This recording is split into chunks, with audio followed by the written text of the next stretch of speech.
entonces a que cierres tus ojos ahí, que levantes tus manos al cielo y le puedas decir: Señor, aquí estoy esta mañana. Aquí está mi corazón, aquí está mi mente, aquí estoy completamente entregado a ti. Quiero adorarte y quiero, Espíritu Santo, que tú vengas con poder y con tu presencia amorosa, preciosa, y nos abraces y nos llenes y nos impulses y nos dirijas esta mañana. Sé tú el director en este lugar, sé tú el que dirija cada una de nuestras palabras, nuestros pensamientos, todo, Señor. Llena este lugar, llénalo de ti, Señor. Vivifícanos con tu Espíritu, Señor, mientras te adoramos, mientras te cantamos. Vivifícanos, llénanos. Gracias, Jesús. Gracias, Dios. Él es quien reina con poder.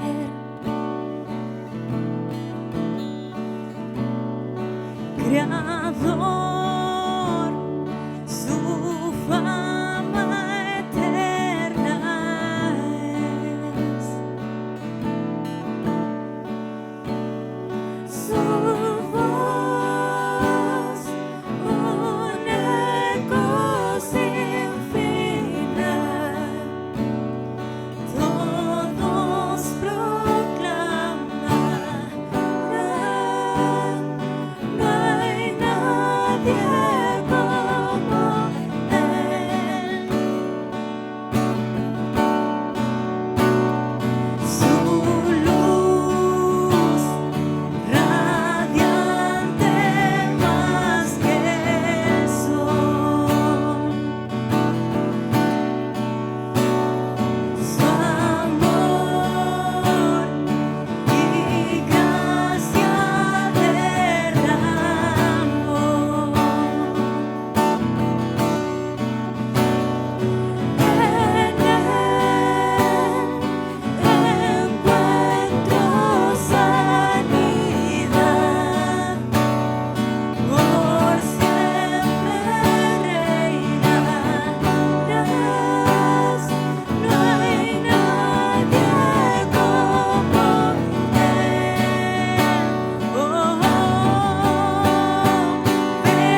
eres Jesús, santo es tu nombre, Cristo, Cristo, Cristo. Con tu poder se rompen cadenas, cantarán el cielo y la tierra. Santo eres Jesús, santo es tu nombre, Cristo, Cristo, Cristo.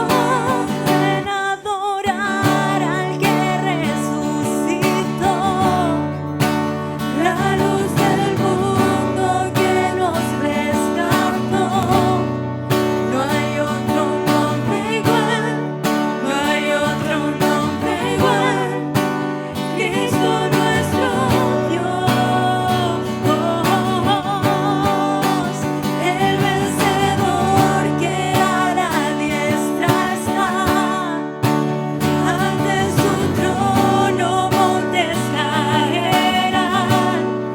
No hay otro nombre igual, no hay otro nombre igual, no hay otro nombre igual, no hay otro nombre igual,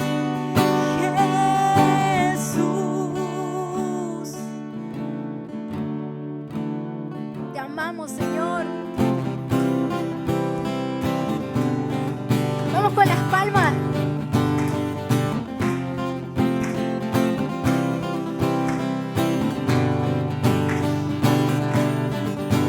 Tu reino, la oscuridad venció. Llenas de color todo el mundo con tu salvación. Traes libertad a este lugar. Con tu resplandor las tinieblas se disiparán. Su trono él dejó, su amor me alcanzó. El infinito Dios, mi Salvador. A Jesús seguiré, pongo en él mi mirada, veo su gran amor, canto sus alabanzas. A Jesús seguiré.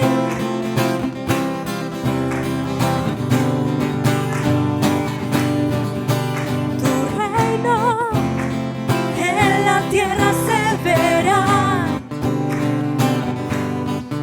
Con tu esperanza la creación alumbrarás. Para siempre,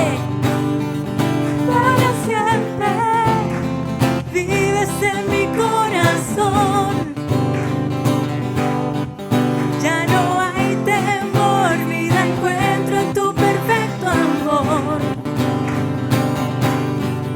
Su trono él dejó, su amor me alcanzó.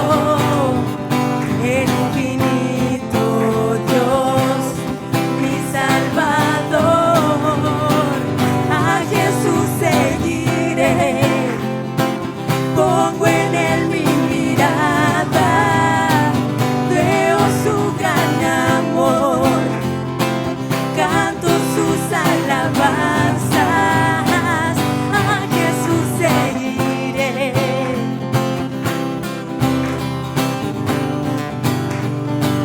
A Jesús seguiré.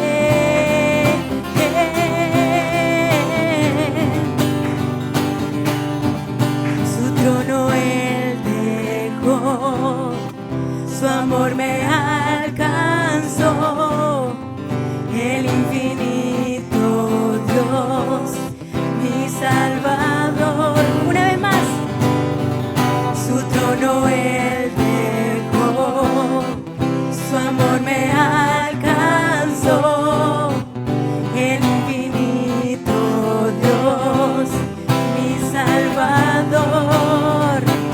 A Jesús seguiré, pongo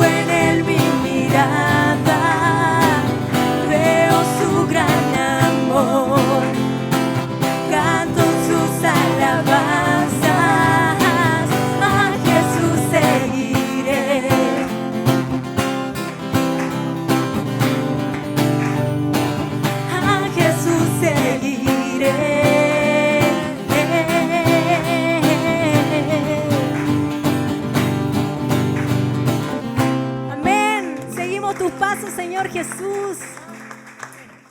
Siempre digo que es una bendición y un privilegio poder estar aquí adelante. También es un desafío.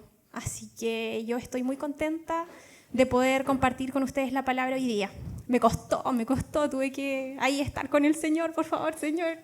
Guíame, háblame. Y voy a compartir con ustedes un tema que tal vez no es tan agradable. Así que prepárense. Quiero hablar respecto a las crisis. La palabra crisis proviene del vocablo griego crisis, con K, que significa decisión, y crino, que significa separar.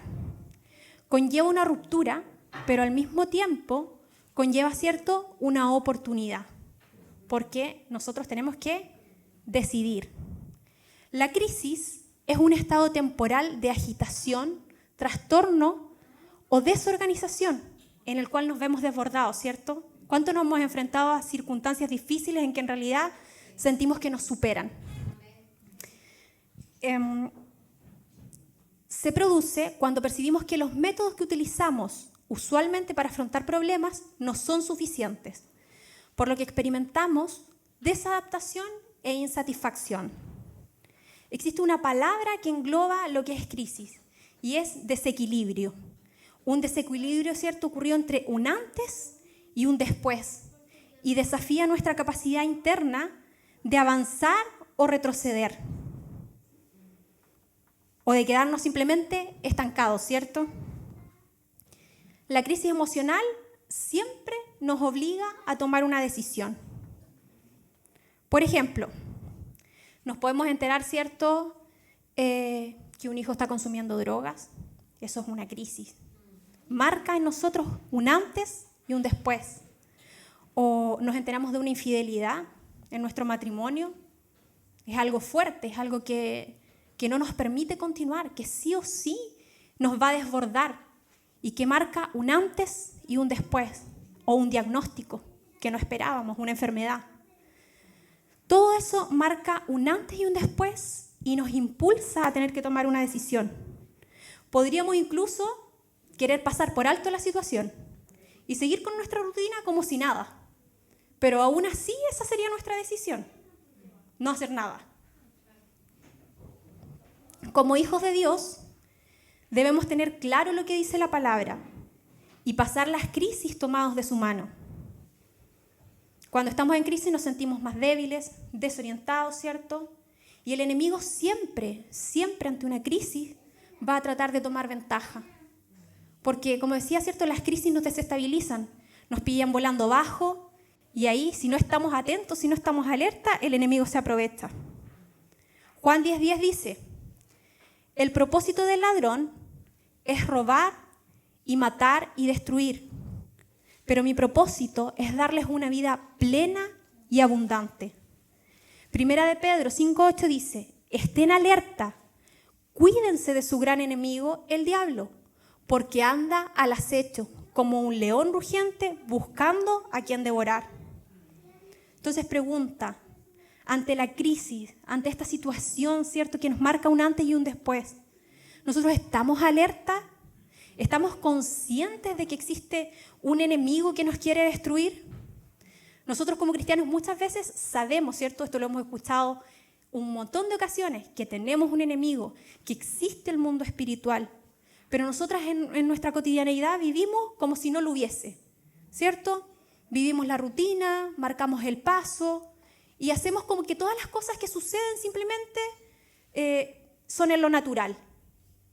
Pero se nos olvida que existe un mundo espiritual y vivimos como personas comunes y corrientes, víctimas de las circunstancias. Pero no es así. Nosotros somos hijos de Dios, ¿cierto?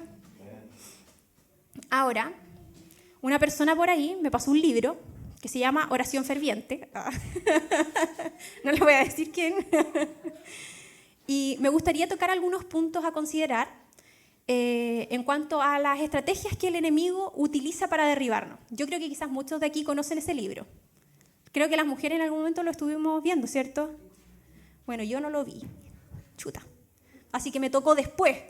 El Señor igual nos procesa de una u otra manera, ya sea en el tiempo o a destiempo. Ya, entonces, primero, el enemigo lo que quiere atacar es nuestra pasión. Ese empuje que nos lleva, ¿cierto?, a ir más allá de nuestras fuerzas. El enemigo quiere debilitar nuestro deseo de orar, de luchar. Lo que él desea hacer es desanimarnos y minimizar el poder de nuestras armas más estratégicas. Debemos recordar que en Juan 8:44 dice que el enemigo, ¿cierto?, es el padre de la mentira. Y él nos va a tratar de desanimar, ¿cierto?, con ciertas ideas que él quiera sembrar en nuestra mente, que nos quiera desanimar. Por ejemplo, podríamos decir, ¿para qué me esfuerzo si nada va a cambiar? ¿Cierto? ¿Para qué me esfuerzo si no lo voy a lograr? O sea, ahí estamos teniendo una falta de fe, estamos albergando, ¿cierto?, un pensamiento que claramente no proviene de Dios. Claramente no proviene de Dios. Segundo, afecta nuestro enfoque. ¿A qué se refiere esto? Que manipula nuestra perspectiva para enfocarnos en el culpable equivocado, dirigiendo nuestras energías al enemigo incorrecto. Por ejemplo, si yo tengo un problema con mi esposo, ¿quién es el culpable? Él, ¿cierto? Eso es lo que el enemigo quiere que nosotros creamos, que el culpable es el otro, es la persona, lo personificamos. Pero en realidad, la palabra dice en Efesios 6:12, pues no luchamos contra enemigos de carne y hueso, sino contra gobernadores malignos y autoridades del mundo invisible, contra fuerzas poderosas de este mundo tenebroso y contra espíritus malignos de los lugares celestiales. ¿Amén? O sea,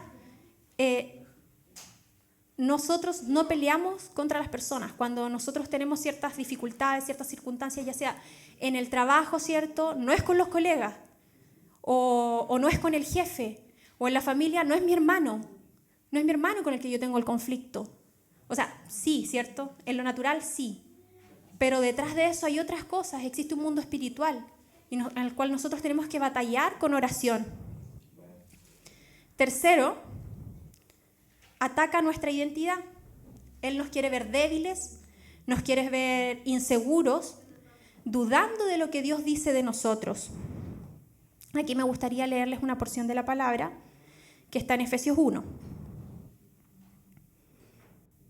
Para que nosotros, ¿cierto?, tengamos claro quiénes somos. Dice, toda la alabanza sea para Dios, el Padre de nuestro Señor Jesucristo, quien nos ha bendecido con toda clase de bendiciones espirituales en los lugares celestiales, porque estamos unidos a Cristo. Incluso antes de haber hecho el mundo, Dios nos amó y nos eligió en Cristo para que seamos santos e intachables a sus ojos. Dios decidió de antemano adoptarnos como miembros de su familia al acercarnos a sí mismo por medio de Jesucristo. Eso es precisamente lo que Él quería hacer y le dio gran gusto hacerlo, de manera que alabamos a Dios por la abundante gracia que derramó sobre nosotros, los que pertenecemos a su Hijo amado. Dios es tan rico en gracia y bondad que compró nuestra libertad con la sangre de su Hijo y perdonó nuestros pecados. Él desbordó su bondad sobre nosotros, junto con toda la sabiduría y el entendimiento.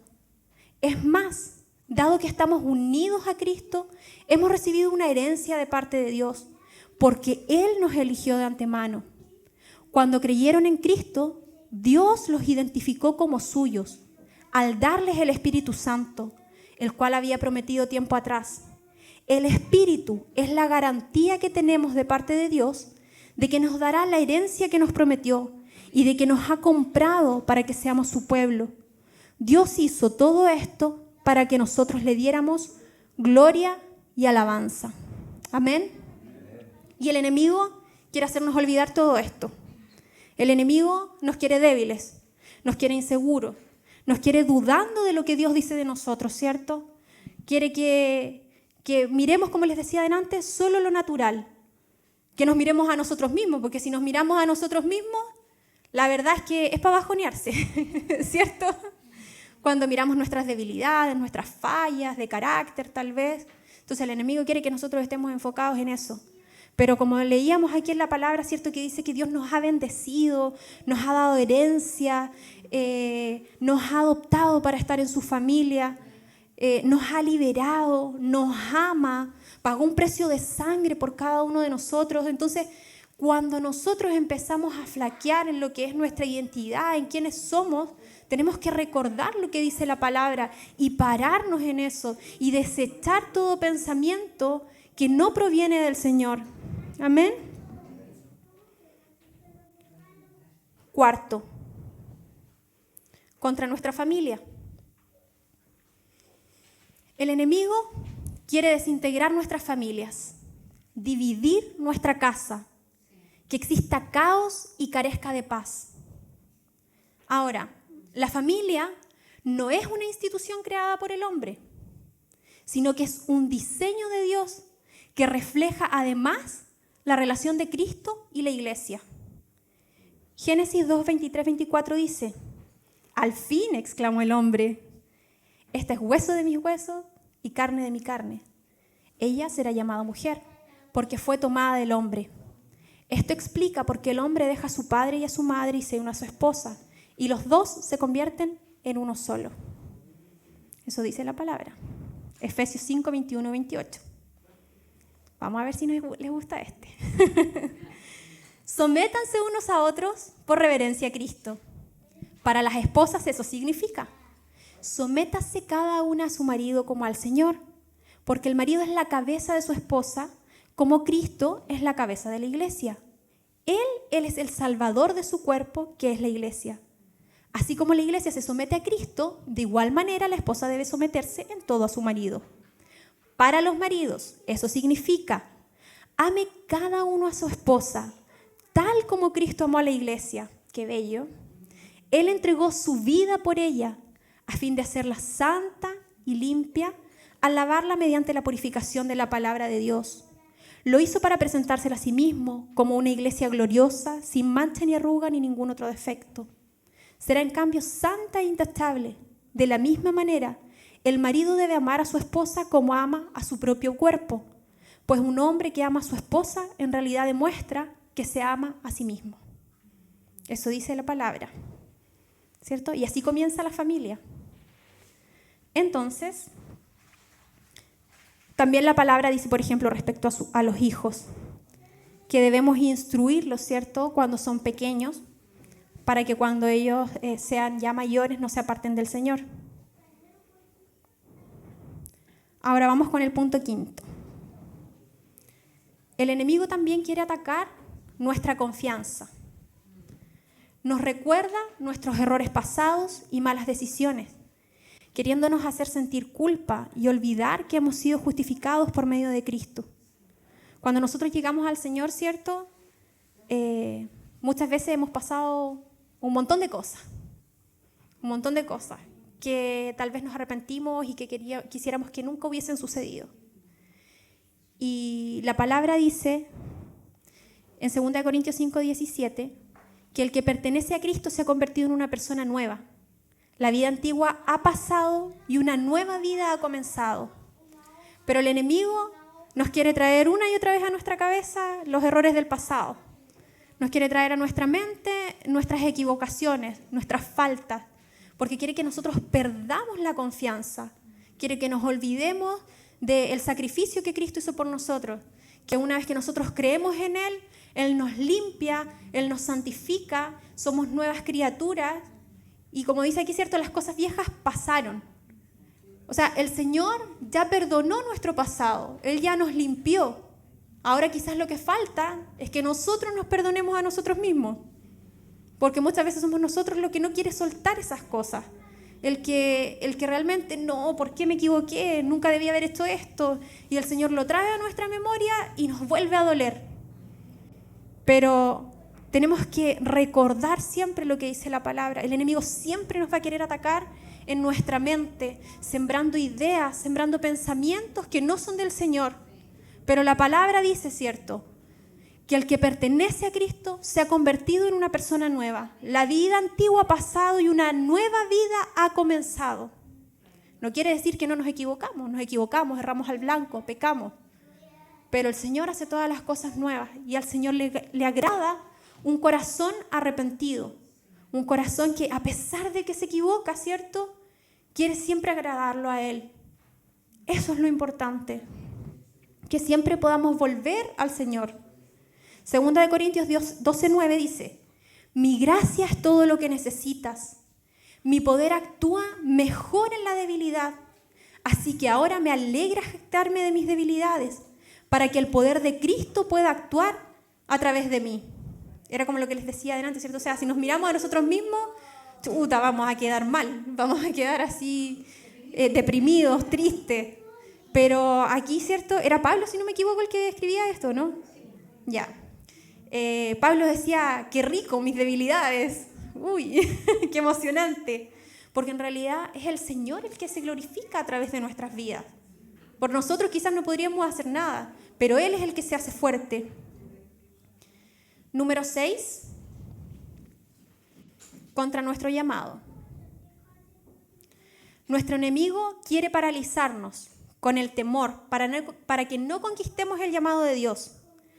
Acentúa el temor, la preocupación y la ansiedad.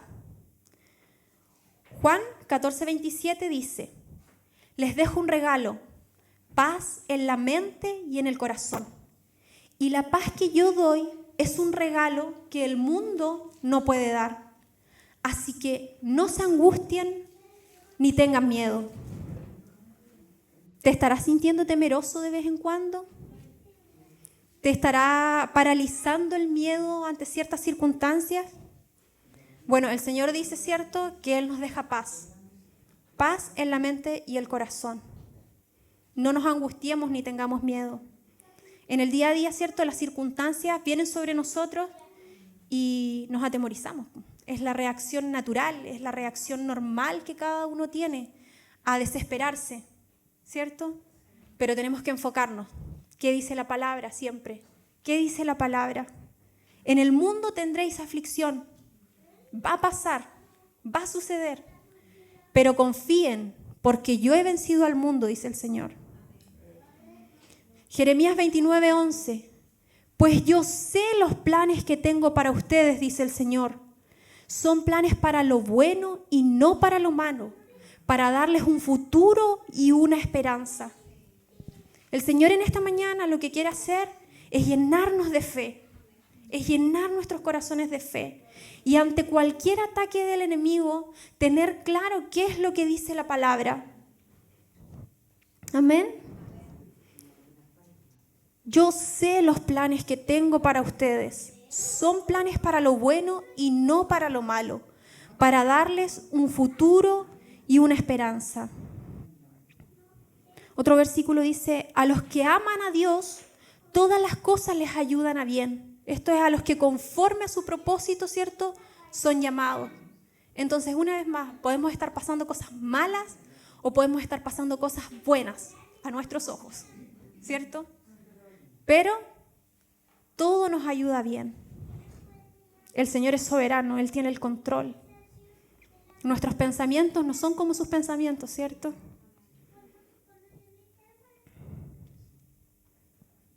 Número 7. Contra nuestra pureza. Trata de tentarnos con ciertos pecados, convenciéndonos que podemos tolerarlos y manejarlos sin mayores consecuencias. Sí, un poquito nomás, ¿cierto? Si yo puedo ver esta película, no pasa nada, si yo tengo todo bajo control. Isaías 59:2 dice, son sus pecados los que los han separado de Dios, y a causa de esos pecados Él se alejó y ya no los escuchará. O sea, en el fondo es como cuando siempre dicen, no juguemos con el pecado. En el fondo es eso. Cuando nosotros identificamos que en realidad hay algo que nos hace mal, ahí tenemos que ser radicales, ¿cierto? Tenemos que cortar. Primera de Corintios 10:13 dice, las tentaciones que enfrentan en su vida no son distintas de las que otros atraviesan. Y Dios es fiel, no permitirá que la tentación sea mayor de lo que pueden soportar.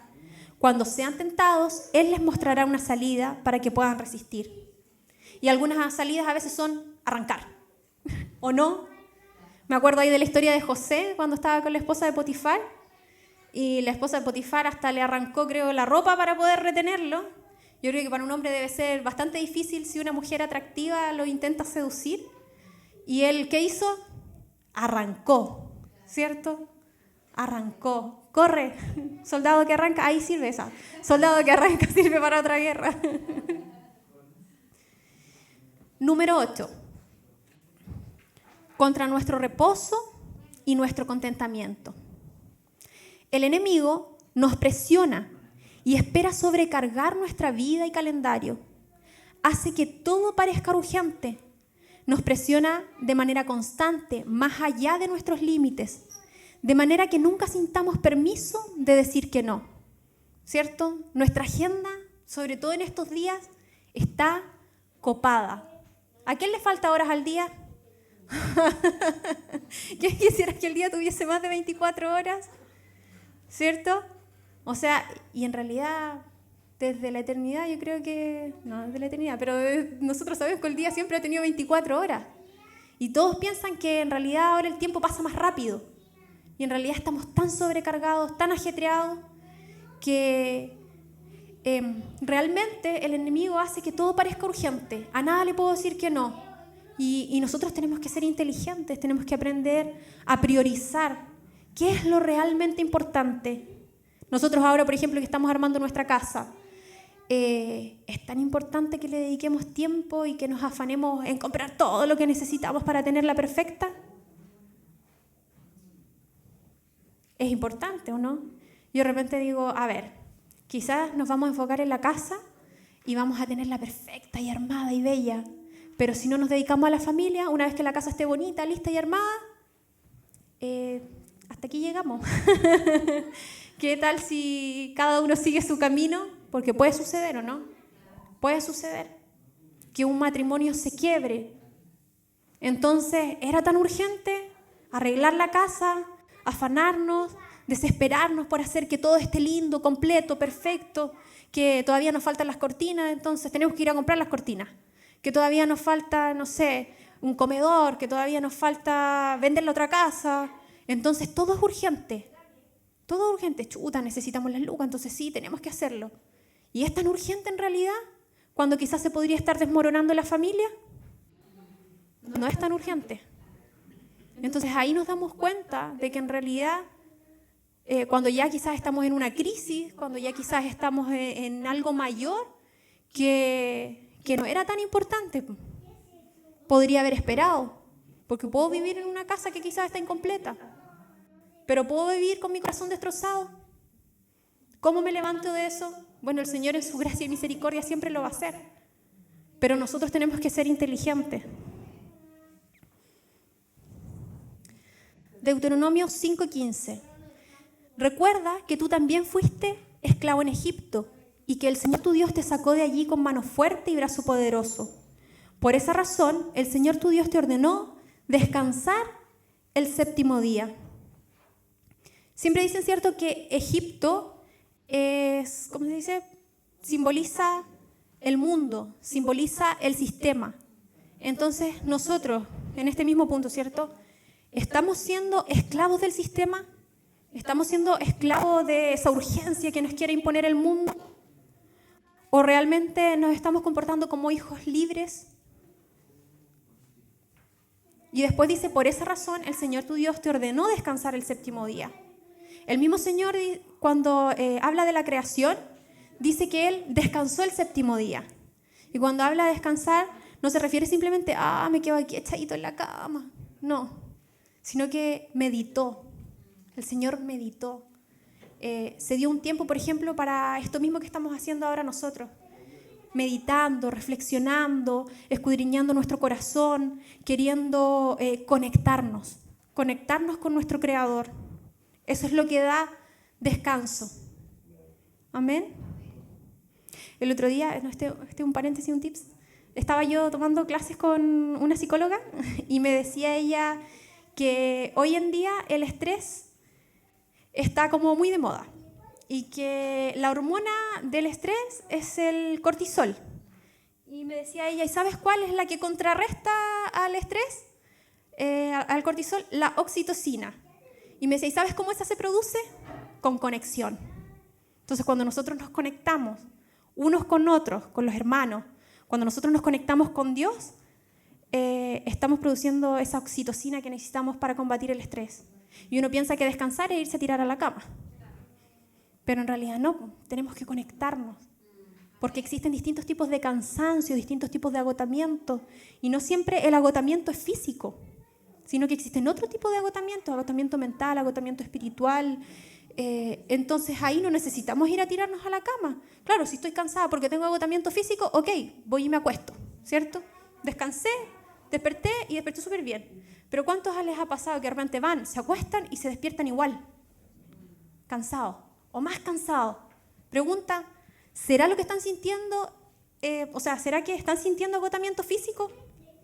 Está buena la pregunta, ¿no? ¿Será agotamiento físico lo que tengo? No, porque quizás puede ser agotamiento mental, agotamiento emocional, porque hay una situación que tal vez tengo que resolver. Así que hay un tips. Oh, me perdí. Un segundo. Estábamos en el punto.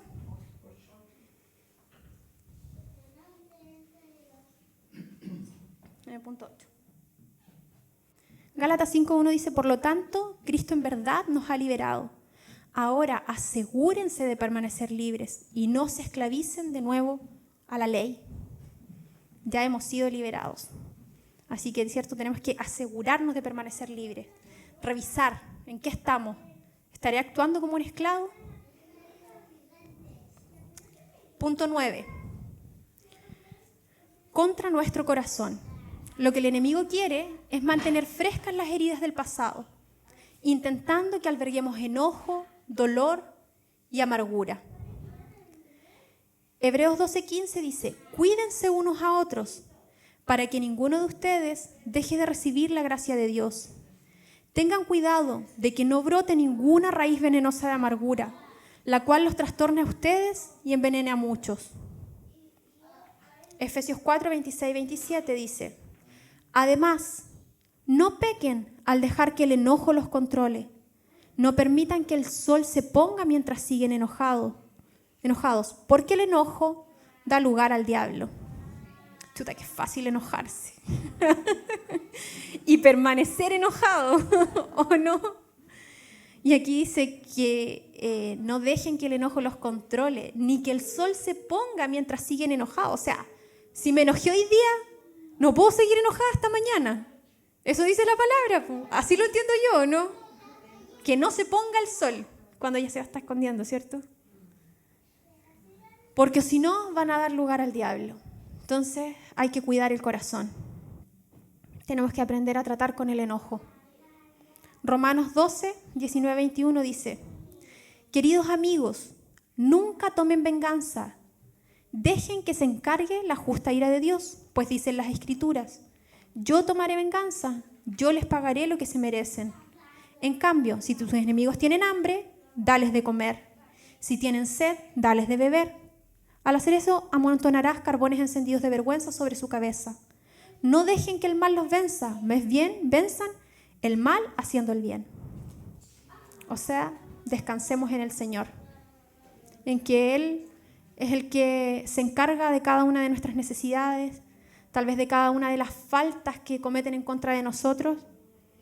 Él es nuestro juez. 10. Contra nuestras relaciones. El enemigo quiere crear discordias y rupturas en donde nos desenvolvemos, llevándonos al individualismo. Filipenses 2, del 2 al 4 dice, entonces, háganme verdaderamente feliz, poniéndose de acuerdo de todo corazón entre ustedes, amándose unos a otros y trabajando juntos con un mismo pensamiento y un mismo propósito. No sean egoístas, no traten de impresionar a nadie. Sean humildes, es decir, considerando a los demás como mejores que ustedes. No se ocupen solo de sus propios intereses, sino también procuren interesarse en los demás, ¿cierto? Entonces así nosotros podemos cuidar nuestras relaciones. Es difícil, suena súper lindo el versículo, pero no sé si ustedes de repente hacen el ejercicio o el Señor les habla cuando yo a veces me evalúo y digo, oh, siento que estoy siendo tan egoísta con esta actitud, o tan individualista, o cuando me acomodo de repente en mi casa estoy pensando solo en mí y tal vez podría poner mis ojos en otras cosas.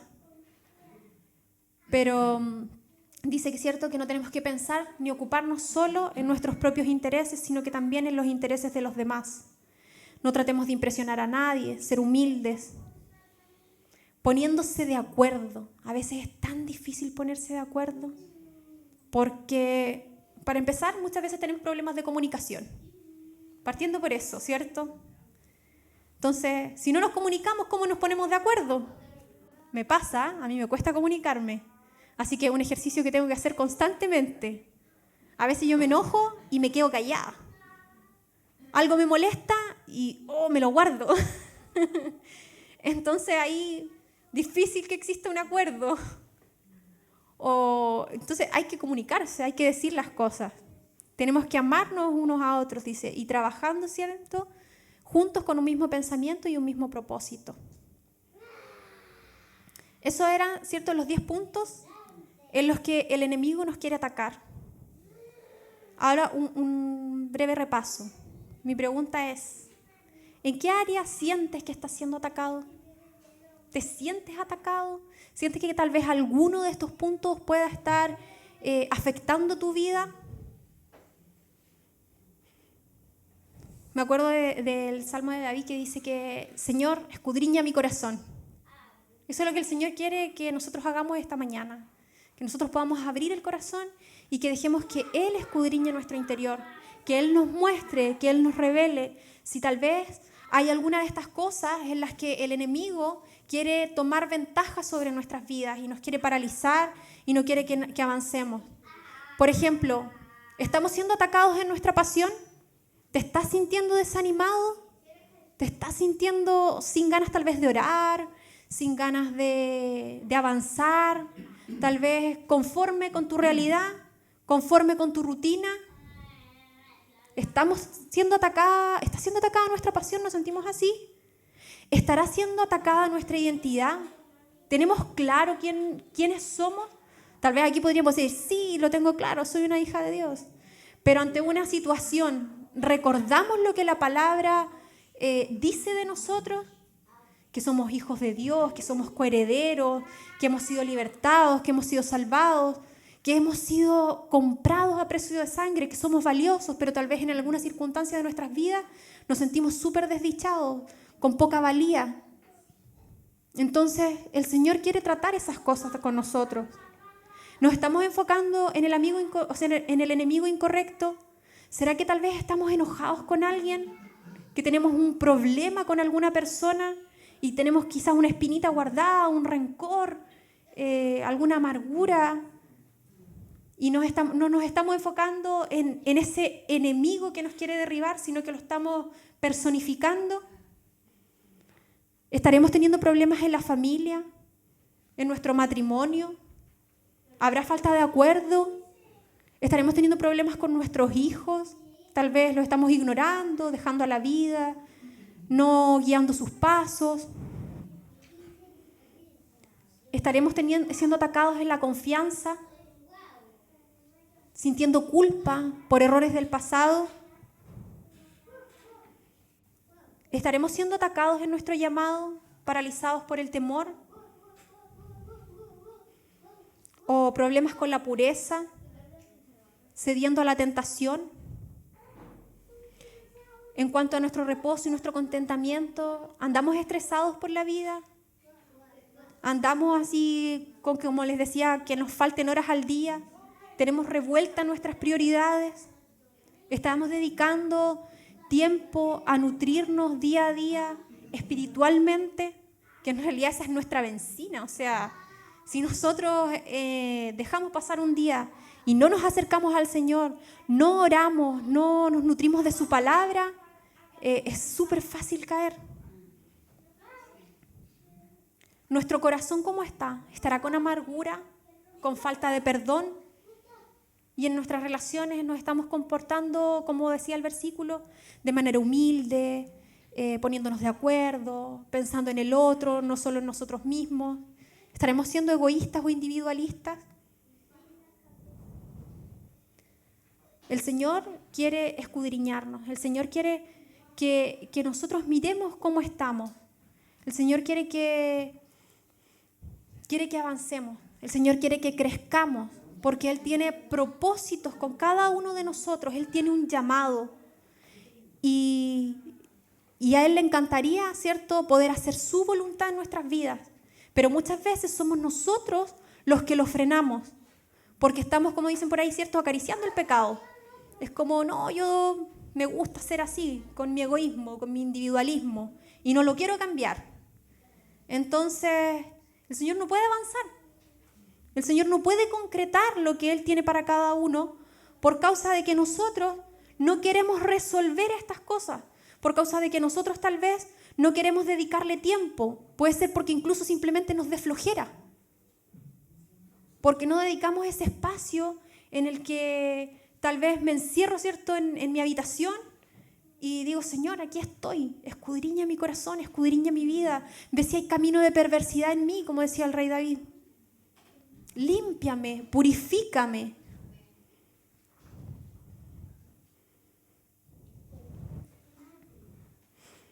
Entonces les leo otra vez. Primera de Pedro 5:8 dice, estén alerta, cuídense de su gran enemigo el diablo, porque anda al acecho como un león rugiente buscando a quien devorar. No seamos presa fácil. No seamos presa fácil. Cuidémonos de este gran enemigo, ¿cierto?, que anda al acecho. ¿Cómo me cuido? ¿Cómo me puedo cuidar? Cobijándome en Dios. O sea, no hay otra manera. Segunda de Corintios 10:4 dice, usamos las armas poderosas de Dios, no las del mundo, para derribar las fortalezas del razonamiento humano y para destruir argumentos falsos. ¿Cierto? Porque como les decía, la batalla se desata en nuestro interior, en nuestra mente. Por eso tenemos que estar alerta y sujetar nuestros pensamientos. Siempre digo, así como tal como lo hacía Cristo, cuando fue al desierto y el enemigo lo quería tentar, Él estaba totalmente débil. O sea, estaba haciendo un ayuno de 40 días y ¿qué dice? El enemigo fue y lo tentó con pancito. O sea, va a buscar tu debilidad, ¿cierto? Pero Él siempre luchaba con la palabra. Entonces, nos estamos llenando de la palabra, la tenemos ahí a la mano para poder pelear la batalla. Efesios 6, del 10 al 18, dice así. Sean fuertes en el Señor y en su gran poder. Pónganse toda la armadura de Dios para poder mantenerse firmes contra todas las estrategias del diablo. Pues no luchamos contra enemigos de carne y hueso, sino contra gobernadores malignos y autoridades del mundo invisible, contra fuerzas poderosas de este mundo tenebroso y contra espíritus malignos de los lugares celestiales. Por lo tanto, pónganse todas las piezas de la armadura de Dios para poder resistir al enemigo en el tiempo del mal. Así, después de la batalla, todavía seguirán de pie firmes. Defiendan su posición, poniéndose el cinturón de la verdad, la coraza de la justicia de Dios. Pónganse como calzado la paz que proviene de la buena noticia, a fin de estar completamente preparados. Además de todo eso, levanten el escudo de la fe para detener las flechas encendidas del enemigo. Pónganse la salvación como casco y tomen la espada del Espíritu, la cual es la palabra de Dios. Oren en el Espíritu en todo momento y en toda ocasión. Manténganse alerta y sean persistentes en sus oraciones. Quiero nombrar algunas palabras claves, ¿cierto? Que decía, defiendan su posición con la verdad. Sabemos, ¿cierto?, que la verdad es Cristo. Sabemos que el enemigo también es padre de mentira y quiere sembrar mentira en nuestras mentes. Entonces, con la verdad, con la justicia de Dios, no con nuestra justicia, con la justicia de Dios, con la paz que proviene de la buena noticia, con la fe para detener las flechas del enemigo, la salvación, la palabra de Dios, ¿cierto? Y después termina diciendo, oren en el Espíritu en todo momento y en toda ocasión. Manténganse alerta y sean persistentes en sus oraciones. Entonces, ¿cuál será nuestra estrategia? ¿Nos haremos conscientes de todo esto? ¿O seguiremos marcando el paso, viviendo de manera común y corriente como cualquier persona que tal vez no ha conocido al Señor? Como si todas las cosas fueran simplemente naturales, como si no existiese un mundo espiritual.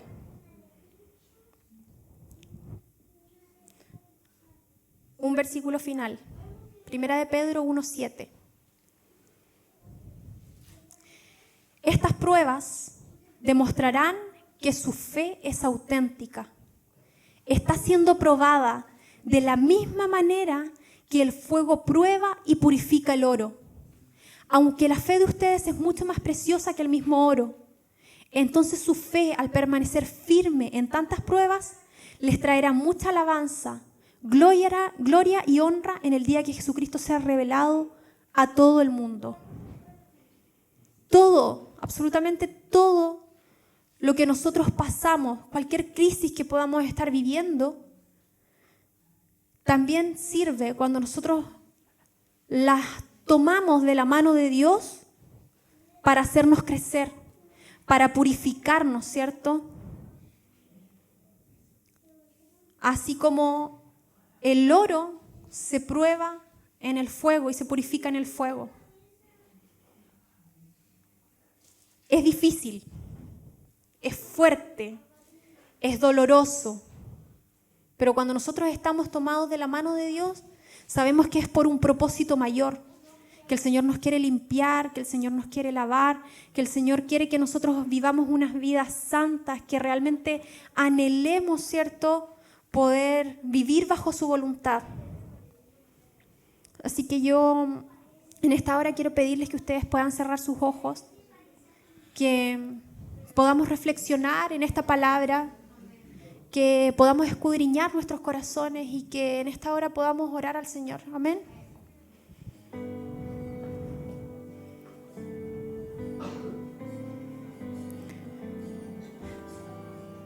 Oh Señor, has examinado mi corazón y sabes todo acerca de mí. Sabes cuándo me siento y cuándo me levanto. Conoces mis pensamientos, aun cuando me encuentro lejos. Me ves cuando viajo y cuando descanso en casa. Sabes todo lo que hago. Sabes lo que voy a decir incluso antes de que lo diga. Vas delante y detrás de mí. Pones tu mano de bendición sobre mi cabeza. Semejante conocimiento es demasiado maravilloso para mí.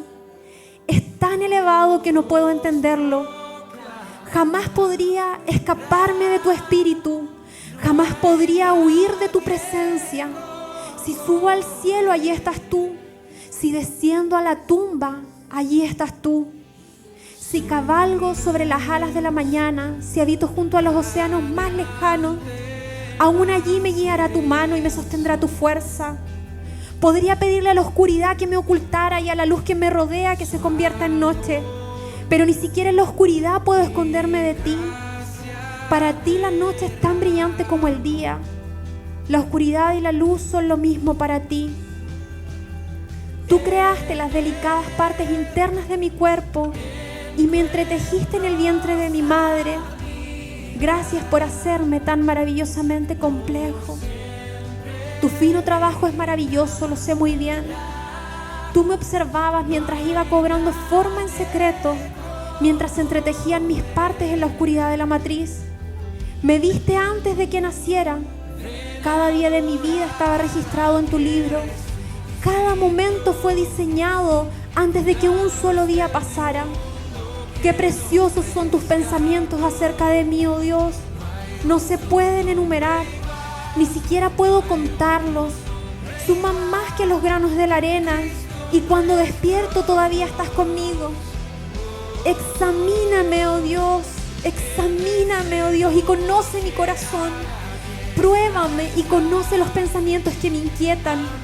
Señálame cualquier cosa en mí que te ofenda y guíame por el camino de la